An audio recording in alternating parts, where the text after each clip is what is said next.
இருக்க? பாட்டி இரு, ஆபீஸ்ல ஃபங்க்ஷன் நடக்கிறதுக்கு சாமி என்ன பண்ணுவான்? நீ எதுக்கு அவங்ககிட்ட கோவப்படுற? சாமி, உனக்கே தெரியும் இன்னைக்கு ஆதரிக்கு தாலி பிரிச்சு கோக்குற ஃபங்க்ஷன் நடக்குது. அதனால நான் இன்னைக்கு ஆபீஸ் வர முடியாது. நீ ஏதாவது சொல்லி சமாளிச்சுக்கோ. மச்சான், இது நம்ம நடத்துற ஃபங்க்ஷன் இல்ல. ஹெட் ஆபீஸ்ல இருந்து வந்து நம்ம பிரான்ச்ல இந்த முகாமை நடத்துறாங்க. கமிஷனர் வந்து ஆரம்பிக்க போறாரு.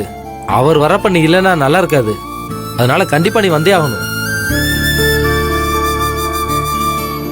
மச்சான், எப்படியும் கமிஷனர் வந்து முகாமை தொடங்கி வச்சுட்டு அரை மணி நேரத்துல கிளம்பி போயிடுவாரு. அது வரைக்கும் நீ கூட மாடேரு. அவர் போனதும் நீங்க கிளம்பி வந்துரு. அதுக்கப்புறம் நான் சமாளிச்சுக்கிறேன். என்ன சொல்ற? சரி சாமி, ஒரு நிமிஷம் இரு. ஆதிர, ஆதிர. வரேங்க. என்னங்க, எது கூப்பிட்டீங்க? அப்பா வந்துட்டாரா? இல்ல ஆதிர, மாமா இன்னும் வரல. அப்புறம் எங்க என்ன கூப்பிட்டீங்க?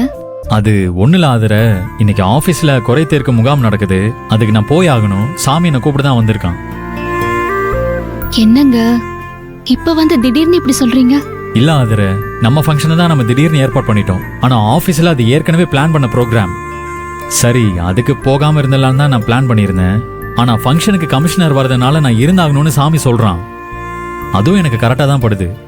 கமிஷனர் வரும்போது நான் ஆபீஸ்ல இல்லைன்னா அது எனக்கு ஒரு பிளாக் மார்க் ஆயிரும்.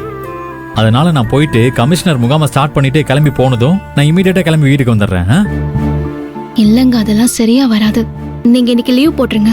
இல்ல சிஸ்டர், நார்மல் ஒர்க்கிங் டேஸ்னா லீவ் போடலாம். ஆனா இன்னைக்கு இந்த ப்ரோக்ராம் இருக்கிறதுனால மச்சான் லீவ் போட்டா அது நல்லா இருக்காது. நாளை பின்ன என்கொயரி அது இதுன்னு தொந்தரவு வரும். அதெல்லாம் தேவையா? மச்சான், நான் டைமுக்கு அனுப்பி வச்சிடறேன். நீங்க என்ன நம்புங்க சிஸ்டர்.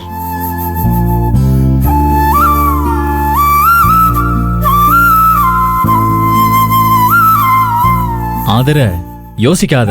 ஃபங்க்ஷன் ஆரம்பிக்கிறதுக்குள்ள நான் வந்துடுவேன். சரியா? சரிங்க, நீங்க லேட் பண்ணாதீங்க. சீக்கிரம் வந்துருங்க. நீங்க வந்ததுக்கு அப்புறம் தான் ஃபங்க்ஷனே ஆரம்பிப்போம். நீ கவலையே படாத. அதெல்லாம் கரெக்டான டைமுக்கு வந்துடுவேன். சரியா? கமிஷனர் போனதுக்கு அப்புறம் எனக்கு அங்க என்ன வேலை இருக்கு?